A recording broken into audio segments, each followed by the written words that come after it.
कतिले भन्छ किन बालनजीलाई गाली गरेको, बालन शाहलाई गाली गरेको भन्दा मैले किन गाली गरेँ होइन। न उहाँले मेरो व्यक्तिगत रूपमा केही बिगारिदिएको, न मलाई केही भनेको, न हाम्रो कुनै लेनदेन थियो, न कुनै रिसिभ, केही पनि छैन। बहुआयामी अभियान चलिरहेको छ। त्यो अभियानको नाम नै हो श्रम संस्कृति, जसलाई हामीले राजनीति पनि नगरी नहुने भएको कारणले, किनभने देशको नीति निर्णयमा हाम्रो विचार, हाम्रो यो संस्कृति नपुगिकन परिवर्तन संस्थागत हुन सक्दैन भन्ने बुझाएका कारणले हामीले चाहिँ यसलाई पार्टीको रूपमा पनि अभ्यास गरिरहेका छौँ। र त्यस क्रममा हाम्रो सुदन किराँतीज्यूको समूहसँग हाम्रो भेट भएको छ। We feel stronger, we feel better है।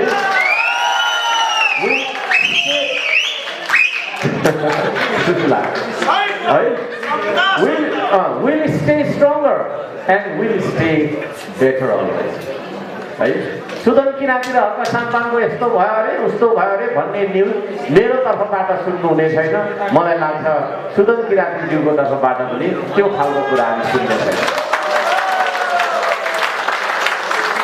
हामी जनतालाई निराश बनाउनका लागि यहाँ उपस्थित भएका छैनौँ है।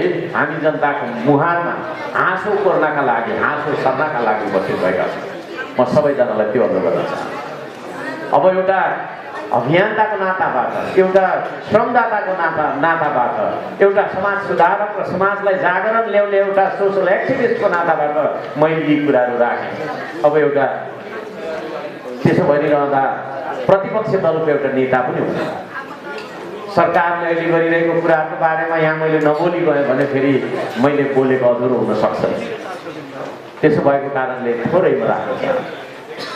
कतिले भन्छ किन बालनजीलाई गाली गरेको, बालन शाहलाई गाली गरेको भन्दा मैले किन गाली गरेँ होइन।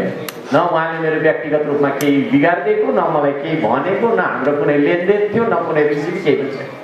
तर म एउटा प्रतिपक्ष दलको नेता भएको नाताले, एउटा सांसद भएको नाताले सरकारले गर्दै गरेका क्रियाकलापहरू, सरकारको पक्षमा भएका गतिविधिहरूलाई मैले निगरानी गर्नुपर्छ, निरीक्षण गर्नुपर्छ, मूल्याङ्कन गर्नुपर्छ र त्यो प्रति मेरो चाहिँ के अरे धारणा के छ, मेरो प्रतिक्रिया के हो।